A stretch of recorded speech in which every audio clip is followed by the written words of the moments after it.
जो गाय जीती है हाँ। ये हमने तैयार की थी। इसकी जो डाइट वगैरह, अच्छा। इसकी जो फीड बैलेंसिंग है, इसकी मेडिसिन वगैरह, उस पर हमने काम किया। सर ज़्यादा तो ये होता है कि ये लास्ट लैक्टेशन में अपनी कौन सी गाय का दूध बढ़िया है, ठीक है, उसकी मदर का रिकॉर्ड कितना है, उसके बच्चे कैसे आ रहे हैं, उसकी अडर क्वालिटी कैसी है, गाय को मस्टाइटिस तो नहीं ज़्यादा आती, गाय स्ट्रेस में आती है यानी, तो जो अब उसकी पुरानी हिस्ट्री है उसी के हिसाब से फसल है। तो मैं यही कहना चाहूँगा कि अगर आपके एरिए में साइलेज की सुविधा नहीं है तो पंजाब से, हरियाणा से कोई अच्छी कंपनी का सबसे पहले साइलेज का प्रबंध करो। अच्छा। अगर आपके पास अच्छा साइलेज है फिर ही आपकी गाय बिना किसी बीमारी के दूध निकालेगी। अच्छा। अगर आपके पास अच्छा साइलेज नहीं है, आप अकेले तूड़ा डाल रहे हो क्योंकि आपके वहाँ जरीन नहीं होता, जरीन की कमी है, अकेले तूड़े से दूध नहीं निकलता। अच्छा। तो सप्लीमेंट अच्छे डालो, अच्छी क्वालिटी के, ज़्यादा डोसेज में डालो, अच्छा मिनरल मिक्सचर डालो, बफर ईस्ट है, फीड एडिटिव्स हैं, तो उन सबको जरूर डालो। फार्मर अकेला फीड डाल के बोलता है मेरी गाय रिपीट होगी, तो उसमें कहीं ना कहीं मैनेजमेंट की गलती है। तो प्रॉपर न्यूट्रिशन गाय को चाहिए अगर आप अच्छा दूध ले रहे हैं। नमस्ते सर। नमस्ते। एक बार आपका छोटा सा परिचय दे दीजिए। सर मेरा नाम डॉक्टर नवनीत सिंह गेल है। अच्छा। मैं एज ए न्यूट्रिशनिस्ट काम करता हूँ स्टाइलर कंपनी में। अच्छा। एंड वो अभी पिछले 6 साल से असीस में काम किया, तो अभी करंटली स्टाइल आर्ट में काम कर रहा हूँ। अच्छा। तो ये जो गाय जीती है हाँ। ये हमने तैयार की थी। इसकी जो डाइट वगैरह, अच्छा। इसकी जो फीड बैलेंसिंग है, इसकी मेडिसिन वगैरह, उस पर हमने काम किया। ये आपने तैयार की थी। जैसे ये जो गाय है इन्होंने कितना लीटर मिल्क दिया है? सर इन्होंने 79 लीटर 125 ग्राम दूध दिया है।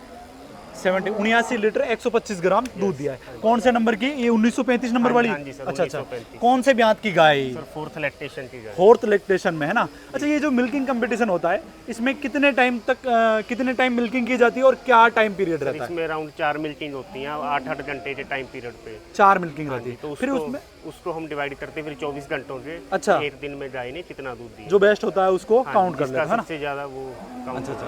तो इसने दिया है 79 लीटर 125 ग्राम दूध दिया है जो ना। साथ में कड़ी वो सर सेकंड आई है दूसरे नंबर पे उसने दिया 1934 75 वाली। लीटर 200 ग्राम। अच्छा। दोनों ही आपकी ही फर्स्ट एंड cover सेकंड आई है सर। अच्छा, जैसे आपने इनको तैयार किया है, आप जैसे पीडीएफए का आयोजन होता है उससे पहले तैयार करते हो, तो विशेष तौर पे क्या ध्यान रखते हो?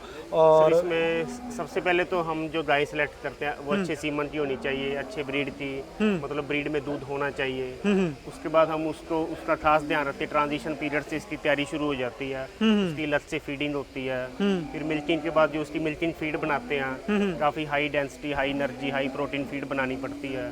फिर उसको बैलेंस रखने के लिए, इसका डाइजेशन ठीक रहे, उसके लिए बहुत सारे सप्लीमेंट्स भी देने पड़ते हैं। अच्छा। तो इसलिए जो इसकी तैयारी है बहुत टाइम मांगती है और स्पेशल केयर करनी पड़ती है गाय। स्पेशल केयर करनी पड़ती है। अच्छा, मुझे ये बताओ, जैसे गाय सेलेक्ट करते हो कि भाई हम इसको मिल्किंग में उतारेंगे, उससे पहले कैसे चयन करते हो कि हाँ ये अपना अच्छा परफॉर्मेंस करेगी? सर ज़्यादा तो ये होता है कि ये लास्ट लैक्टेशन में अपनी कौन सी गाय का दूध बढ़िया है, ठीक है, उसकी मदर का रिकॉर्ड कितना है, उसके बच्चे कैसे आ रहे हैं, उसकी अडर क्वालिटी कैसी है, गाय को मस्टाइटिस तो नहीं ज़्यादा आती, गाय स्ट्रेस में आती है यानी, तो जो अब उसकी पुरानी हिस्ट्री है उसी के हिसाब से फसल है। अगर गाय स्ट्रेस में आती तो यहाँ आके उसका रिजल्ट वो फिर खराब हो जाएगा। और स्ट्रेस में आएगी, क्योंकि गायें जो अपन घर पे फार्म पे इकट्ठी होती हैं 10, 12, 15 गायें, तो यहाँ पे अकेली गाय होती कई बार स्ट्रेस में आ जाती है, उसको तो काबू वैसी करना। गाय चेंज करते जो स्ट्रेस ना ले, छोटी मोटी बात। अच्छा, वो सारी चीजें देख के ही उतारते हो। हाँ, सर। जैसे ये जो गाय है अपने फार्म पे, जैसे ये फार्मर है, इनके फार्म पे कितनी गाय और कितने लीटर तक की गाय सर है? इनके फार्म में अराउंड 30 से 35 मिल्किंग गायें हैं, अच्छा। और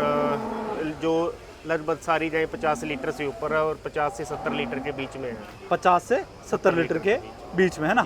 और ये है जो 79 लीटर तक की, इन्होंने 79 लीटर दूध किया है। ये ये जैसे अभी मैं बात कर रहा था, तो इन्होंने पिछले 3 से 4 मेले जीते हैं। जी सर। लगातार पार्टिसिपेट कर रहे हैं, तो लगातार तैयारी कर रहे हैं क्या ये? सर लगातार तैयारी चलती है, बाकी अब घर चले जाएगी तो थोड़ा हम रिलैक्स रखेंगे, फिर कोई मेला आएगा तो दोबारा से तैयारी शुरू करेंगे। मुझे यूँ बताओ, जैसे अगर कोई दूध का काम करना चाहता है, जो ब्रीडिंग का काम नहीं कर रहा है, जनरली पंजाब में ज़्यादा मिल्किंग का कंपटीशन वगैरह भी ज़्यादा होता है, हमारे राजस्थान में ऐसा कम ही देखने को मिलता है। हनुमानगढ़, गंगानगर उस साइड में ज़रूर देखने को मिलता है, बाकी जो मेवाड़ हो गया, मारवाड़ हो गया, उस बेल्ट में नहीं देखने को मिलता है, या फिर मारवा में भी नहीं देखने को। तो उनके लिए 25 लीटर 30 लीटर दूध निकालना बहुत बड़ी बात हो जाती है। कहीं 40 लीटर निकाल ले तो वो सोचता है कि भाई हमने बहुत ही अच्छा कर लिया। उनके लिए फीड मैनेजमेंट, मैस्टाइटिस से कैसे जूझे, उनमें जो एचएफ लेके आते हैं, रिपीटिंग की समस्या बहुत ज़्यादा होती है, उस पर क्या कहना चाहोगे आप? सर सबसे पहले तो मैं यही कहना चाहूँगा कि अगर आपके एरिए में साइलेज की सुविधा नहीं है तो पंजाब से, हरियाणा से कोई अच्छी कंपनी का सबसे पहले साइलेज का प्रबंध करो। अच्छा अच्छा अगर आपके पास अच्छा साइलेज है फिर ही आपकी गाय बिना किसी बीमारी के दूध निकालेगी। अच्छा अच्छा। अगर आपके पास अच्छा साइलेज नहीं है, आप अकेले तूड़ा डाल रहे हो क्योंकि आपके वहाँ ग्रीन नहीं होता,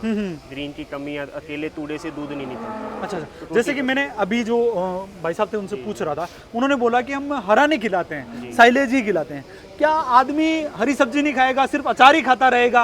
नहीं तो नहीं, देखो पंजाब वो में सही है क्या? पंजाब में हाई मिल्किंग गाय हैं, हाँ हाँ। तो इसलिए यहाँ पे अगर हम हरा खिलाएंगे तो उससे उतना दूध नहीं आएगा। अच्छा अच्छा। आपकी बात कर रहे हो राजस्थान में, अगर आपके पास हरा है तो हरे को एक अच्छी फीड के साथ बैलेंस करके आप बहुत अच्छा रिजल्ट ले सकते हैं। अच्छा। लेकिन वो रिजल्ट 25-30 लीटर वाली गाय तक आएगा। हाँ। तो 70-80 लीटर आप हरे से नहीं निकाल सकते, आपको साइलेज जरूरी है। तो मतलब इस वीडियो से नतीजा ये निकल रहा है कि अगर आपको 50 लीटर, 60 लीटर, 70 लीटर, 80 लीटर पे जाना है तो कहीं ना कहीं आपको साइलेज पे आना ही बहुत पड़ेगा। जरूरी है। अच्छा, यहाँ पे पंजाब में साइलेज क्या रेट मिल जाता है? और पंजाब में आपको अच्छी कंपनी का साइलेज 6.5 रुपए से लेके 7.25 रुपए तक आपकी पहुंच हो जाएगी घर पे। और ये साइलेज हमारे राजस्थान में आते आते 7.5-8 रुपए के आसपास। जी सर, वो ये थोड़ा एमपी में transportation ये cost ये है रेट सर। पड़ जाता है ना। अच्छा, साइलेज का अच्छी क्वालिटी का कैसे, उसको कैसे पहचानेंगे अपन? उसमें क्या चीजें देखनी चाहिए भाई, सर, फार्मर को आप बताइए। साइलेज खरीद रहे हो तो कोशिश करो कंपनी को बोलो कि हम साइलेज रिपोर्ट साथ में भेजो। एक अच्छा साइलेज होता है उसमें 28 से 32 से लेके ड्राई मैटर होना चाहिए। साइलेज में ज्यादा पानी नहीं होना चाहिए और ज्यादा ड्राई भी नहीं होना चाहिए। अच्छा, ज्यादा उसके ड्राई बाद, भी हाँ, बात नहीं। करें स्टार्च की तो साइलेज में मतलब जितना अच्छा दाना होगा उतना अच्छा स्टार्च होगा, जितना अच्छा स्टार्च है उतना दूध ज्यादा आएगा, उतना ज्यादा दूध है। जी, जी। सर मुझे यूं भी बताओ, जैसे अब इनमें रिपीटिंग की समस्या भी आती है क्या? आपने इस फार्म पे कितनी देखो रिपीटिंग? सर, रिपीट ब्रीडिंग जो HF है, अगर आपके फार्म पे 20 गाय तो 10 से 15% दिक्कत रहेगी HF, भले कितना ही ज्यादा बड़ा फार्म हो, ठीक है। कितना अगर 20 गाय तो 2-3 गाय रिपीट रहती हैं, लेकिन कोशिश करो कि अगर ज़्यादा दूध ले रहे हो तो सप्लीमेंट अच्छे डालो, अच्छी क्वालिटी के, ज़्यादा डोसेज में डालो, अच्छा मिनरल मिक्सचर डालो, बफर ईस्ट है, फीड एडिटिव्स हैं, तो उन सबको जरूर डालो। फार्मर अकेला फीड डाल के बोलता है मेरी गाय रिपीट होगी, तो उसमें तो कहीं ना कहीं मैनेजमेंट की गलती है। तो एक प्रॉपर न्यूट्रिशन गाय को चाहिए अगर आप अच्छा दूध ले रहे हो। प्रॉपर न्यूट्रिशन की होना बहुत ज्यादा जरूरी, तो भी रिपीटिंग की समस्या तो आएगी। तो भी आएगी, लेकिन फिर 10% आएगी। 10% उसको जो रेट है उसको कम कर सकते हो, है ना? उसको कम कर सकते हो। तो भाई रिपीटिंग से तो आपको जूझना ही पड़ेगा अगर डेयरी फार्म खोल रहे। HF रखनी थोड़ा बहुत दिक्कत आई, लेकिन सप्लीमेंटेशन अच्छी करोगे, एक अच्छे डॉक्टर से राशन बैलेंस करवाओगे तो लगभग दिक्कत नहीं आती सर। अच्छा, मुझे यूँ बताओ, जैसे पंजाब में भी दिन में देखते हैं गर्मी में गर्मी बहुत जोरदार पड़ती है, राजस्थान में पड़ती, पर राजस्थान में सूट नहीं होती, क्या कारण है? सर लगभग दिक्कत क्या है, पंजाब के फार्मर ने इनका हल निकाल लिया। जैसे गर्मियों में इनके ऊपर फोदर लगे हैं, 24 घंटे गाय के ऊपर पानी चलता रहता है, जैसे शावर चलता है, ठीक है, बड़े बड़े फैंस लगे हुए हैं, तो उससे क्या है, गाय को गर्मी कम लगती है। राजस्थान में अभी ऐसा प्रबंध नहीं है। राजस्थान आप दरख्त के नीचे बांध दी या घर के अंदर खड़ी है, कोई पंखा नहीं है, कुछ नहीं है, तो गर्मी ज्यादा मनाती है। अच्छा अच्छा। जैसे अगर ठीक है, ये तो हो गई हमारी HF की बात, यहाँ जर्सी का भी कंपटीशन हुआ है। जी सर। और जैसे ये कौन से नंबर पे आई है? सर एक्चुअली ये गाय दूध तो अच्छा निकाल रही है, 18 लीटर निकाल रही है 8 घंटे का। हाँ। लगभग 50 से ऊपर दूध है सर। 50 लीटर है ना, 24 घंटे का। हाँ हाँ। लेकिन थोड़ी बीमार होने के कारण हमने कंपटीशन से ये डिस्क्वालीफाई करवा ली, लेकिन ब्रीड में ये फर्स्ट नंबर पे आई है सर। ब्रीड में ये Adult breed। पहले नंबर पे आई। हाँ, पहले जैसे नंबर पे अगर जर्सी की कोई कटियां खरीदना, मतलब हिपर खरीदना चाहे तो कहाँ पे अच्छी मिल जाएगा, जो सर, आप सजेस्ट करना चाहोगे? जो जर्सी के कई फार्मर है, जैसे जे प्रवीण जी है, लहरा बेटा है, मोदा के पास इनका गांव है, अच्छे फार्मर हैं, आपको अच्छी गाय देंगे, अच्छी ब्रीड है, ईमानदारी से आपको जो सच है वो बता के गाय दें। उसके बाद सबने सुना दूरी जर्सी, उनके पास ब्रीड अच्छी है जी, और कुलार वाला मालवा डेयरी फार्म, उनके पास फिर ब्रीड अच्छी है। तो कहीं से भी खरीद सकते हो, बस थोड़ा इंटरनेट से देख के मत अच्छा, खरीदो, मुझे फार्म यूँ पे बताओ, जाके खरीदो। HF और जर्सी में कंपेयर करें, थोड़े गर्म एनवायरनमेंट है, तो कौन सी ज्यादा बेटर फिर है? आपको और दूध जर्सी की थोड़ा- रेट भी किस में ज्यादा अच्छी जर्सी थोड़ा ज़्यादा सूट करेगी। जर्सी क्या है, हीट स्ट्रेस में हीट स्ट्रेस कम बनाती है। जर्सी गाय का फैट भी अच्छा आता है, तो थोड़ा रेट भी अच्छा मिलता है। दूध की रेट दूध भी? थोड़ा HF से कम है, लेकिन रिपीट ब्रीडिंग के चांस भी कम हो जाते हैं, थोड़ी बीमारी कम आती है और स्ट्रेस कम बनाती है।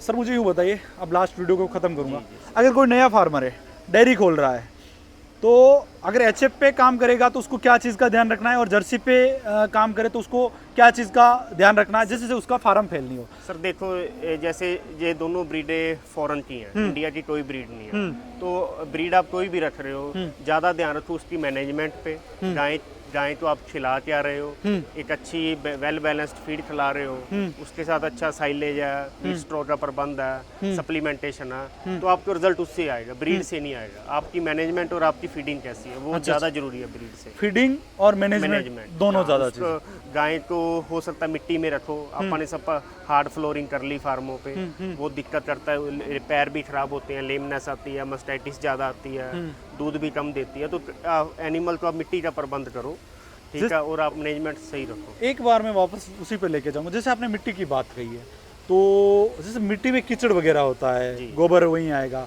तो बैक्टीरियल ग्रोथ कहीं न कहीं ज़्यादा तो होती है, लेकिन साफ सफाई तो फिर करनी पड़ेगी, गाय रहती है। अच्छा, तो ये जरूरी है, साफ आपके सफाई यहाँ डेली पे होती तो क्या है, आसानी से मिट्टी मिल जाती है, हमारे उधर मिट्टी मिलती नहीं है, सबसे बड़ी दिक्कत तो ये है। सर फिर कोशिश करो कि आप मैट लगाओ, अच्छी क्वालिटी के मोटे मैट लगाओ, मोटे फिर उसको साल डेढ़ बाद चेंज करते रहो। वो क्या मैट जिसके कुछ नहीं रह जाता उसके पास, फिर भी गाय उस पे खड़ी है, गाय अनकंफर्टेबल है, गाय बैठ नहीं रही उस पे, तो अगर कोई मजबूरी है तो मैट लगाओ और उसको रेगुलरली चेंज करते रहो। अच्छा, इनके फार्म में मैस्टाइटिस की कितने % दिक्कत है?